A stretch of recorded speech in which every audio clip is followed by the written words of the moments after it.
My profession is a physiotherapist and a teacher in university. So I already had some feeling with teaching subjects, but then it was medical subjects like anatomy, physiology, those kind of things.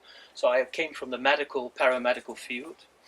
I did that for quite a while, and I always felt that from teenage years on, that the metaphysical was also very interesting. So probably like you, I did my own search and research on that, and often you go from one stream or one tradition to another until you finally find what is really belonging to you, or the path finds you. That's also an interesting thing, like going to an esoteric bookshop and suddenly you find this particular book or somebody hands it over to you and you think, wow, this is what I was looking for.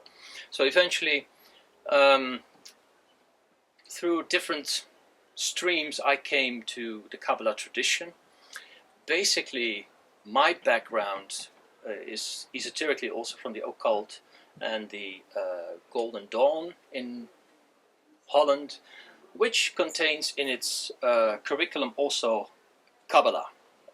Basically, most of it is Hermetic Kabbalah. I don't know if you ever heard of it, from the Hermetic tradition. Particular stream of within the Kabbalah teaching. Like you also have Christian Kabbalah, and Adam just mentioned Kabbalah with a K. Sometimes it's written with a Q or with a C. There are a lot of discussions about this. It's not really the subject of this evening. But why am I telling you this? Because the Hermetic Kabbalah for me was very interesting, but I was missing out on something. And so my search went further, and eventually I met a man from the UK, from London. His name was Zef Ben Shimon Halevi, from the Kabbalah Society and the Toledano Kabbalah tradition. Don't know if you ever heard of it, but it's very particular because it's very practical, philosophical, and I would say very mystical. And by mystical I mean very integrative, very holistic, and hands-on mysticism. So how do you apply it to daily life? And that really is something that stayed with me in my personal life, and also what I found worthwhile teaching in my own way in Holland and also in the UK, and also to write about it. And I'm not an author by profession, but I was encouraged by Halevi himself. He said, you know, if you feel you have something to say, except from teaching, then you may put it into words and into writing. So, and with my paramedical background, so a bit like scientific, I thought, oh, I can write something about biology, microbiology, the cell, how it responds to consciousness, and how the human consciousness itself can affect our own chemistry and our own biology. Together with a bit the spooky science of quantum physics, I tried also to bring that into the equation, and that is where my two first books came from, which I self-published because then, well, there were not many publishers interested in it at the time, and there are so many possibilities for self-publishing. So I'm running my own Kabbalah groups for quite a while in Holland, and I have been teaching in the UK, sometimes in London or in Glastonbury or in Hawkwood College. I don't know if you know that, in Stroud, where Halevi was teaching for about 30-40 years. Actually, this evening I'm going to Hawkwood College and teach tomorrow until Sunday. I didn't expect this email from, I don't know, can I mention her name? Yeah, of course. From Naomi Ozaniak. I always pronounce her surname like that, but it's the same as Bais. It's a bit awkward thing.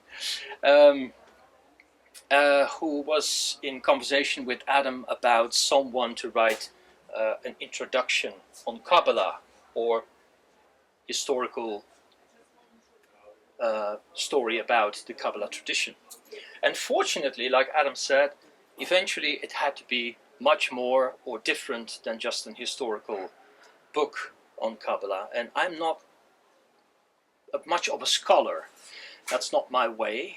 So I was happy that it could be a guide to Kabbalah in the 21st century, because that's what I try to teach.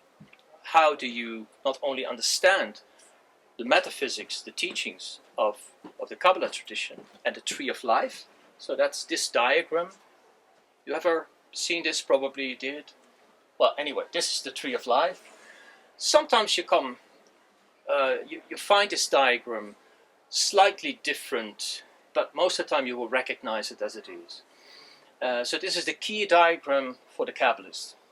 And it's being used throughout the book, so there are a lot of drawings in there with different explanations how you can apply the tree of life. So again, the whole building up of the book through the chapters is based upon this diagram and how to understand that this is a mirror of the human being, of the universe, and of the divine, whatever you understand by divinity. And all the levels, so to speak, of existence, of your existence, are within this diagram. It's a bit abstract maybe when I explain it like this, but in the book I'm going through every little detail in the tree of life.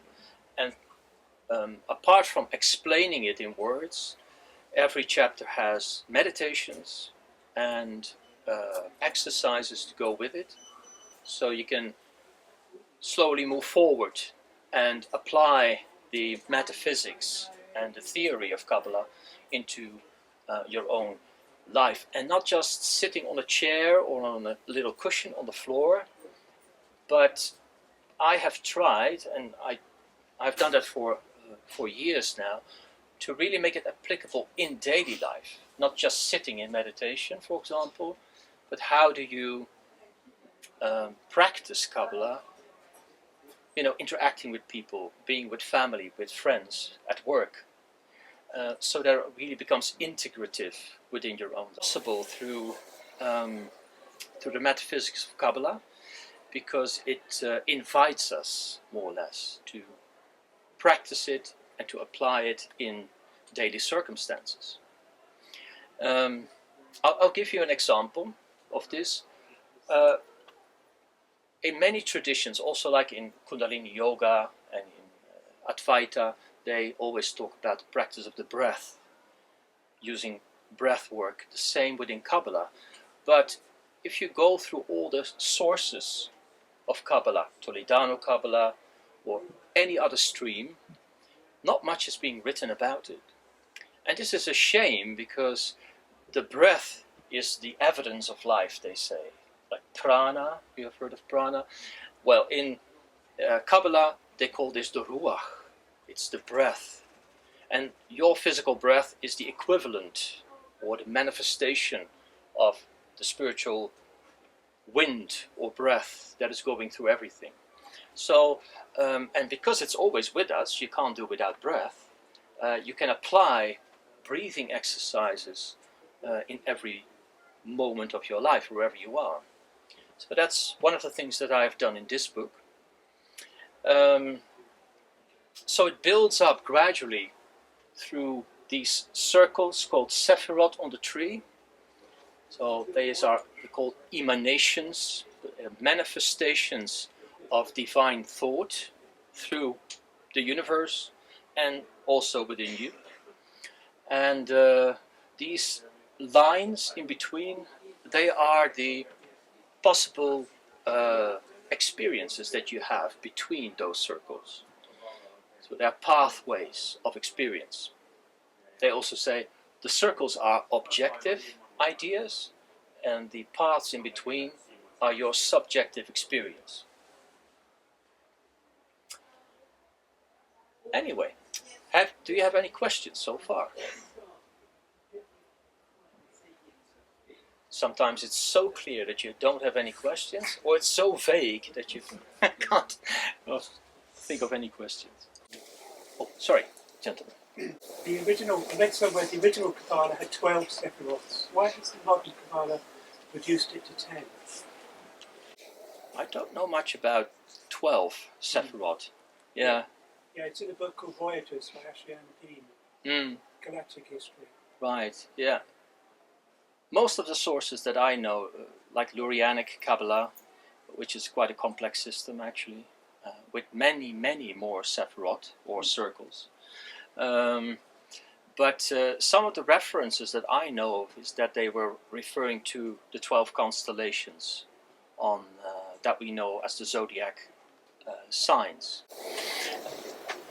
Are there any sort of Christian Kabbalists about now who are well known? Christian Kabbalists? Yeah, sure. Yeah. Well, any famous names, would you say? Yeah, it's also in the book. I refer to it, and the Christian Kabbalah is often spelled with that C, because its roots are in Italy. At the time of the Renaissance, and we talk about people like Pico dello Mirandola, it's a long name, or Reuchlin, these are a few names, and the whole family of the Medici. This may all sound very new to you, but it's an answer to your question.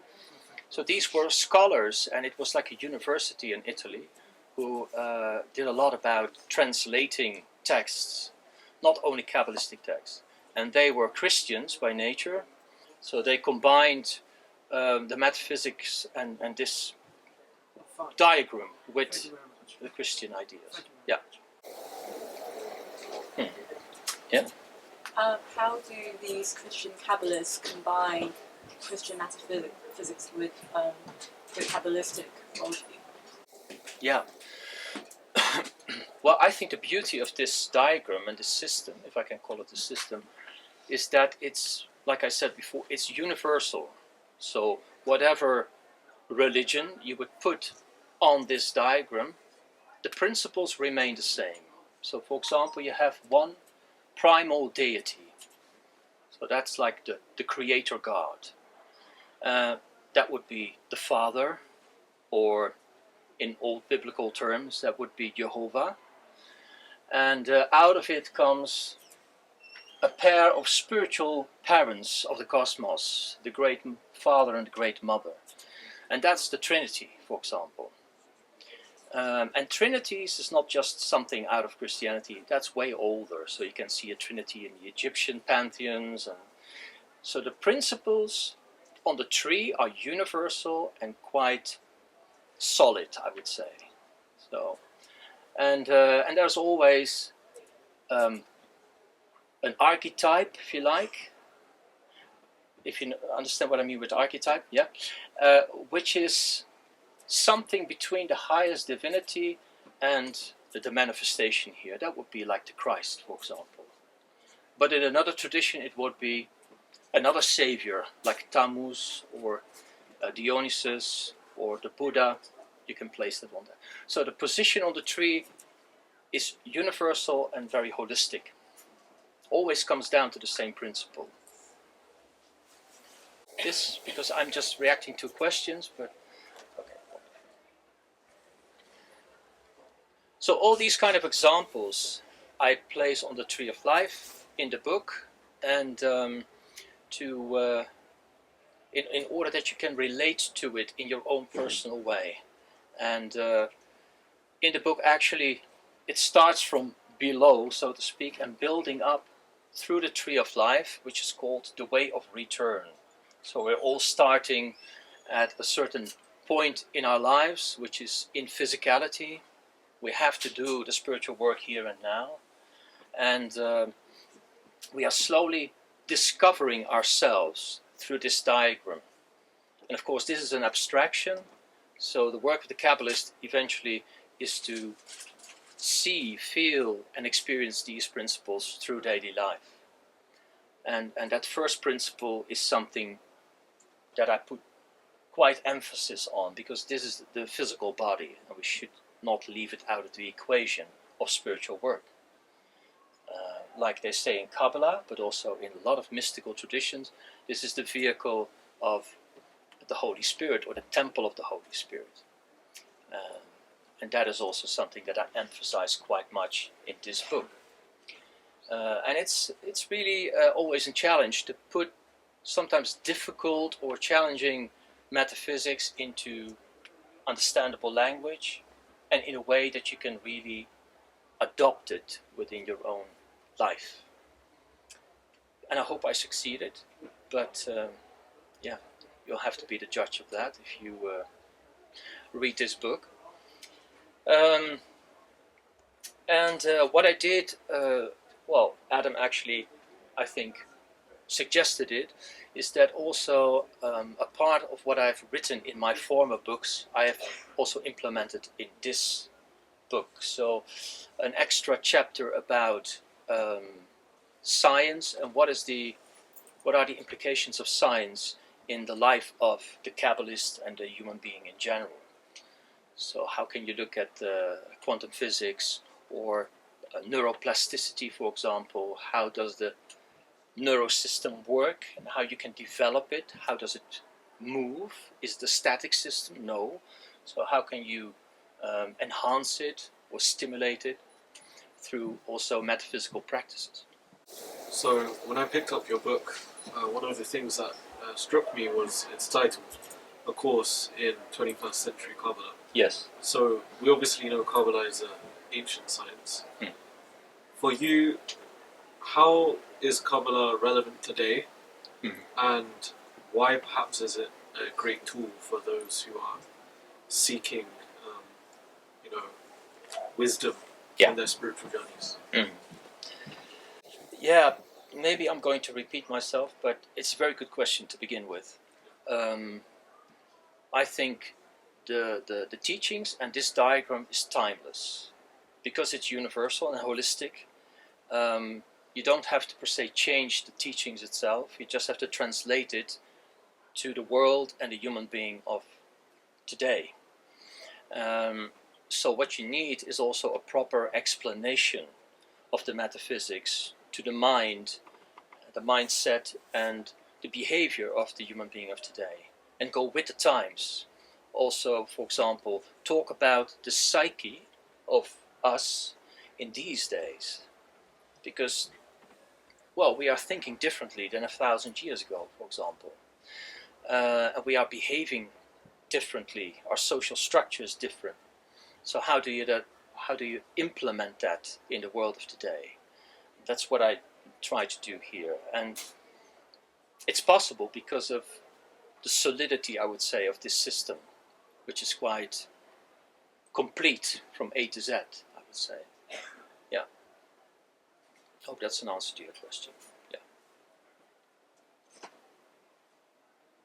And the other thing is, but I already said that as well, it is very practical. So it's not just theory, it invites to practice. As I sometimes say to people when I teach in Holland, is that the real workshop is outside.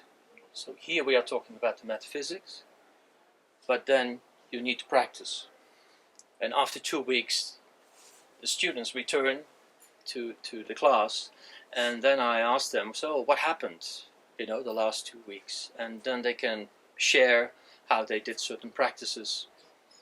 So, for example, it's also in the book, I did like a devotional practice.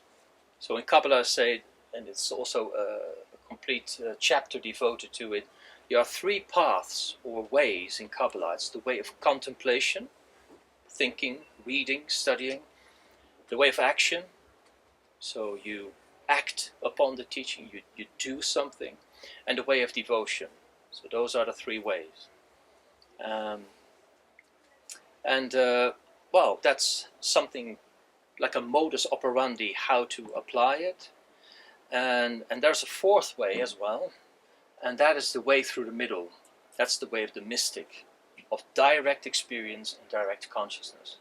And that's basically what Kabbalah is about. It's a mystical tradition. It means that the whole teachings should lead to a direct experience of the self. And not just you as a human being, but in the greatest sense of the word self. And these three pathways you see in many traditions, in the West and in the East. It's basically quite universal as well. You've referred to like the practical, Yeah. like how to use Kabbalah in practical terms, and you've also mentioned that you're a Kabbalah, like a physiotherapist. Sorry. Yeah. So I was just wondering whether I know the last, what the secular bottom malachut is usually referred to as the material world. Yeah. But there are also diagrams where there's a correspondence between the tree of life and the human body, and each of the organs or like limbs or whatever. So Sure. I was just wondering whether you integrate that into your physiotherapy practice, and how if you do. I don't practice physiotherapy any longer, but it's a good question. If I would do it, I would do it in that way as well. Yeah, there is a way of looking at this diagram that within each of these circles you can see another tree of life. That's a bit like advanced stuff. First you need to know this, and then you can see within every of those circles another tree. And in that little tree you can like discriminate between, oh okay, this is the body, and in it you have all these different systems. Yeah. And then the totality you can see, okay, this is the heart, and certain of these circles, they function like certain organs. Like this circle would be in correspondence to the liver, for example, because it breaks down toxins and bad materials and substances. Yeah, it's a good question, definitely. Yeah, very interesting.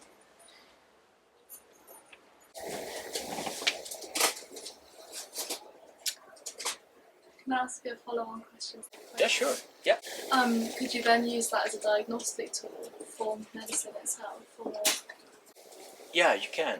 Yeah, I mean you can, because there are different levels on the tree. You can look at the physical side of the human being, but also the psychological side of it, which is quite complex, as we know. It has different layers in it. So the tree of life can be used as a way of diagnosing something, and at the same time looking for solutions or ways of therapy. But we have to understand, at the same time, the Kabbalah is not a psychotherapeutic system, but it can be used in a way for psychotherapy. But I always say in my groups, or where I teach, this is not a psychotherapeutic circle, but the effects of studying Kabbalah can be... Is that a good answer? Yeah, Yeah? thank you. Okay. I have a follow-up question from my previous one. Obviously, the chakra system is very different, but there must be some parallels. The chakra system is very anatomical, for example. Yeah. But what were the parallels that you perhaps found through your own practice? And Yeah, it's not very difficult actually. They are very... could you like demonstrate through your understanding? Yeah. I think I had something in the book about it or not. I think so. I mean, I haven't used the book in a way of like comparative religion, but sometimes I use a few of these examples. So the physical body and all the rudimentary instincts are the base chakra. That's not very difficult. And then you have at this center, which in Kabbalah, this is the mineral level, this is called the vegetable level. The sexual organs, everything around the pelvis, in a biological sense, physiological, but also a psychological sense. So the vegetable level is where you want to consume and maintain your life all the time. That's the second chakra. And then you have an animal level, which is the Manipura chakra, here. And then, of course, that focal center, the Anahata chakra in Tiferet. And then here you have combined within that strange black circle actually the throat chakra and the third eye. And then there you have the Anahata, or the highest chakra. Yeah. And yeah, it's not very difficult to place it there when you know the metaphysics of the tree. Not a matter of wishful thinking, but they just correspond perfectly with the Eastern system. Yeah, a very good question. Why is the house not counted as well as a Sephiroth? Because it says it's 10. Yeah. Yeah, well, and it makes it very clear also in Toledano tradition, it's not a Sephiroth. So it's not one of the 10. It's being depicted there, but it's not an official emanation, or, yeah, it's 10 and not 11, that's what they say. But we shouldn't leave it out of the picture, because it's vital that it's visible in the diagram. Because in Kabbalah they also speak about God, but God in a Kabbalistic sense is transcendent. Nothing to do with a personal God. Where is the transcendent in the diagram? It's not directly present in the diagram. It is outside of existence, they say. So it's basically the blackness, the canvas on which the manifestation or existence is being portrayed. So literally like a painting on a canvas. But the Kabbalist says, but look, at the same time there is something in existence of the same transcendence. And that's what they call, for example, the immanence. You've heard of this probably. And in different traditions they would call the immanence Atman, or Christ consciousness, or Buddha consciousness, and in Kabbalah they call it the Shekhinah. That's the immanence within every living thing. Yeah. So it's important to have it there. Yeah. All explained in the book, by the way. I'm not selling anything, but it's all explained in the book. So if you have a look at the book, or in the book better, and you see the chapters, I dedicate, because there are quite some chapters in it, I dedicate a chapter to each of these circles or Sephiroth, to really go in depth in what they mean, because these are vital concepts to understand the Tree of Life and Kabbalah. So that's the basics, the foundation of Kabbalah. And I put a lot of references and correspondences in there, so if you don't get it with the first one, you may understand it through the second and the third one. Like I gave the example of, for example, Tiferet, that's Christ consciousness or Buddha consciousness, and I give all these kinds of examples in the explanations in the book.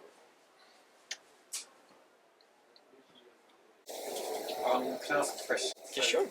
I mean, obviously there'll be lots of books here in the shop about the pathways and visualizations and the way the book, the way the Kabbalah can be used much more in Western magic tradition. And you don't touch on that really. True. It's not with it, and it was quite interesting that you don't go near it, and the book's refreshing for that. Yeah. But what's your feelings about it? Do you feel it's an honourable tradition, or do you think it's more than is actually necessary with all the wealth of wisdom that's contained in the more traditional teaching? Yeah, no, exactly. Yeah, we talked about it before. And doing path workings and those kind of visualizations, often you find them written in the way of the Q, the Kabbalah with the Q, which is more like the Western esoteric tradition, and the Kabbalah being involved within that, which is the Hermetic Kabbalah, actually, what I was talking about before. And there are so many books about that in different forms, that these path workings, also in the Golden Dawn and the Inner Light and everything. And they're beautiful, really. I think they're very enriching. But what I missed out on my own journey and in the teachings is this way of practice. So you can even simplify it in a sense, and use the things that you have directly, like your own body. How do you apply your own presence and function of the physical body and breath working directly with spiritual practices through this book? And I thought, that's something I really want to write about. And well, you gave me the opportunity, so That's how I did it. Yeah.